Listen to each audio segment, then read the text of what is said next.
Muy buenos días a todos y todas, buenas noches también. Estamos hoy con un grupo de alumnas de tercer año del profesorado de educación primaria en el marco de la materia política, legislación y administración del trabajo escolar del Instituto Madre María Luisa Clarac de Gregorio Laferrere. En esta oportunidad nos juntamos para conversar acerca de la educación y de las transformaciones que sufrió el derecho a la educación a lo largo de nuestra historia.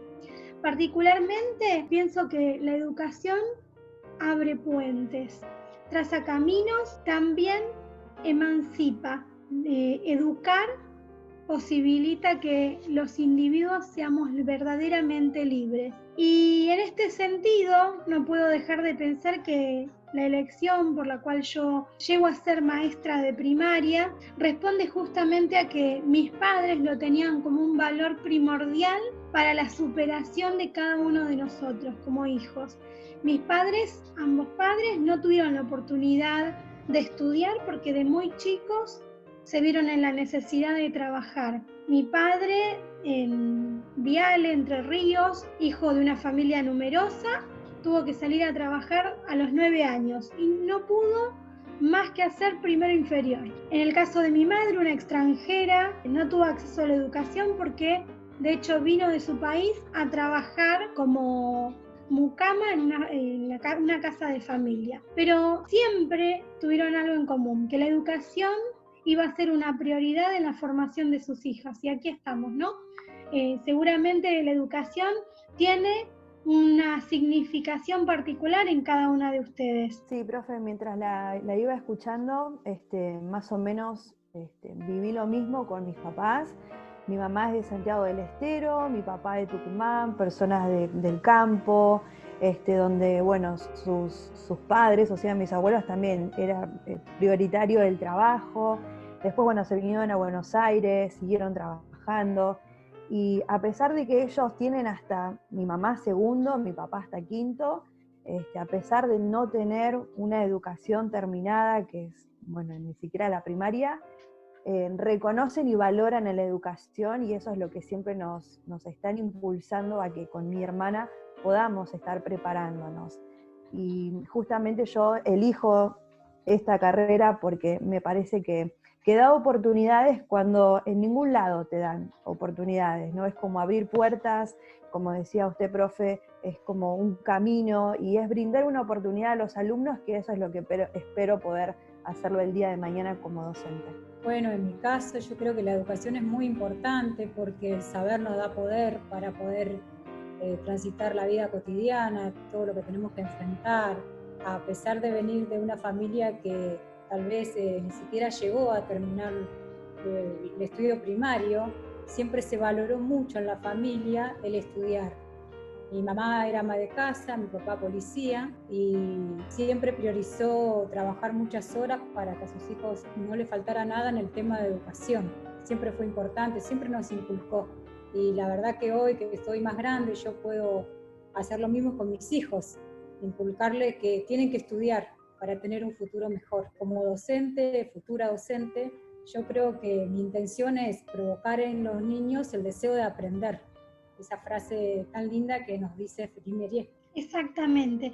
Y yo sumaría una de Paulo Freire, pedagogo tan reconocido, que dice: la educación verdadera es praxis, reflexión y acción del hombre sobre el mundo para transformarlo.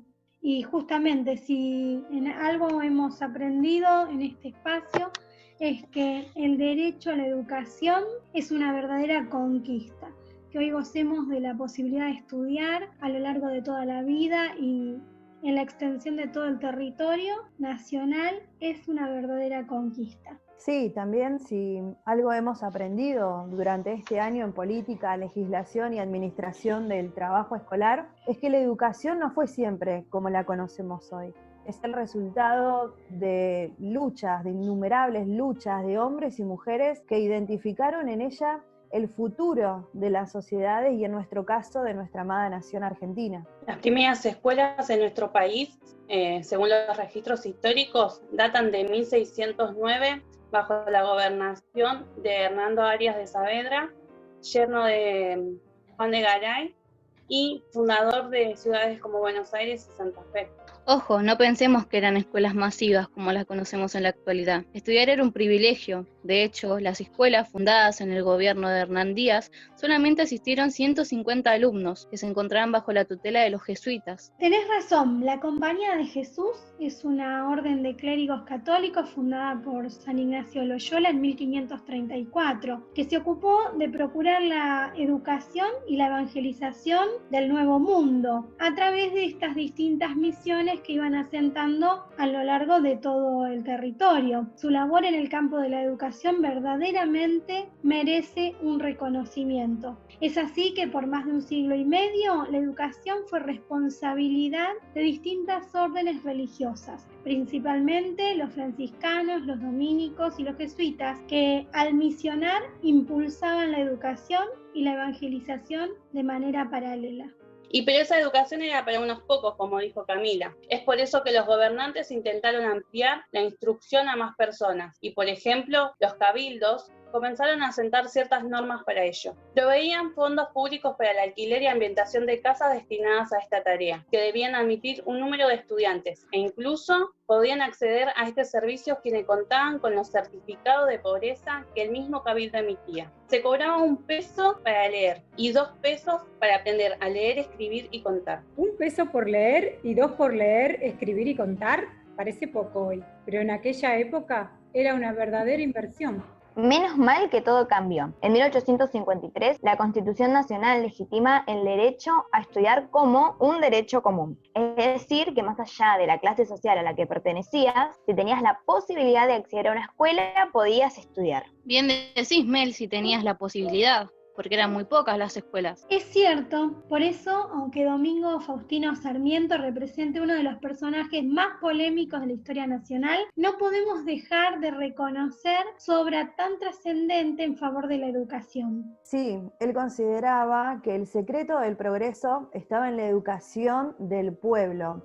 Y como acá no había la cantidad de maestros suficientes para difundirla, y tampoco estaban muy bien formados, viajó a Estados Unidos y con la ayuda de Horace Mariman trajo 65 maestras. Así como dice Eli, llegaron Mary Gottman, las hermanas Dudley, Serena Frances Wood, Julia Hawkes, Frances Nieman, entre otras. Sarmiento las buscaba, jóvenes, atractivas, de muy buen estado físico, para dar ejemplo a nuestras criollas, y tan acostumbradas a estar inmóviles y asistidas por la servidumbre, dicen los registros. Estaban en tan buen estado físico y tan comprometidas con la educación que en 1870 Serena Frances Wood, quien había criado en Virginia, Estados Unidos, la primera escuela para esclavos que acababan de ser liberados tras la Guerra Civil, fundó en Buenos Aires la escuela número 1 cerca de Retiro. Serena y sus compañeras debieron afrontar graves dificultades para poder ejercer su vocación. No obstante, aportaron lo mejor de sí para difundir la enseñanza en Argentina.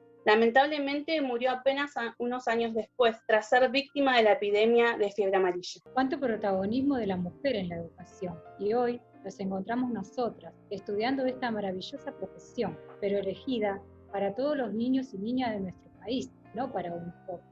Tal cual. Gracias a la ley 1420 promulgada en 1884 durante la presidencia de Julio Argentino Roca, la educación se convirtió en un servicio público, gratuito y obligatorio. También sentó sus bases para que se tornara laica y de manera opcional. Las escuelas confesionales pudieran continuar enseñando religión. Y no se olviden de la ley Laínez, la 4874, que fue sancionada en 1905 y complementa a la ley 1420, porque extiende la educación pública, laica y gratuita a todo el territorio nacional para contrarrestar el analfabetismo y el descontento social. Sí, pero no fueron todas conquistas. La educación sufrió épocas muy duras, como por ejemplo durante los gobiernos de facto. Ejercer la docencia y estudiar en medio de tanta persecución, censura y terrorismo de Estado fue una verdadera proeza. Y cuando parecía que la casa estaba en orden,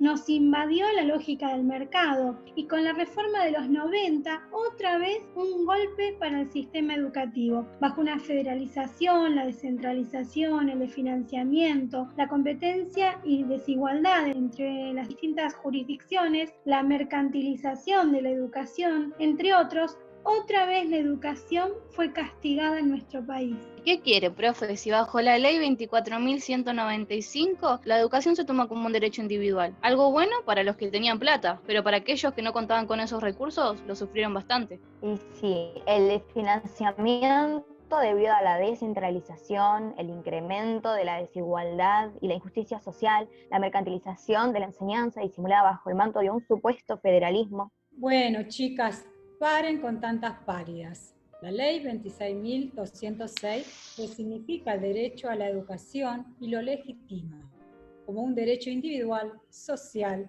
y un bien público que garantiza el Estado. Es maravilloso volver a empezar. Los comienzos son prometedores. ¿No les parece? No puedo dejar de pensar en la lucha y el sacrificio de aquellos que ya no están, pero que con sus actos abogaron e impulsaron la educación en nuestro país. También en quienes estamos hoy y los que, como ustedes, estarán inmersos en esta lucha. Porque como dice el dicho popular, mientras haya maestros de pie, no habrá pueblos de rodillas. Y como dice la Biblia, no nos cansemos de hacer el bien, que a su debido tiempo vendrá la recompensa. No dejemos de luchar por el derecho a la educación de todas las generaciones, porque ahí está la clave de la libertad y la democracia. Sigamos resistiendo. Mientras escribo no sé qué me dice, que aunque parece que ya no hay razón, aún podremos con lo que sucede, porque no puede con nuestra canción. En la subasta se llevaron todo, enajenando nuestro corazón. Se repartieron hasta lo imposible, pero no pueden con nuestra canción. Nos han robado hasta la primavera, pero no pueden con nuestra canción. Parece frágil, pero no se entrega, sigue cantando como vos y yo. Nos han robado hasta la primavera, pero no pueden con nuestra canción. Parece frágil, pero no se entrega, sigue cantando como vos y yo.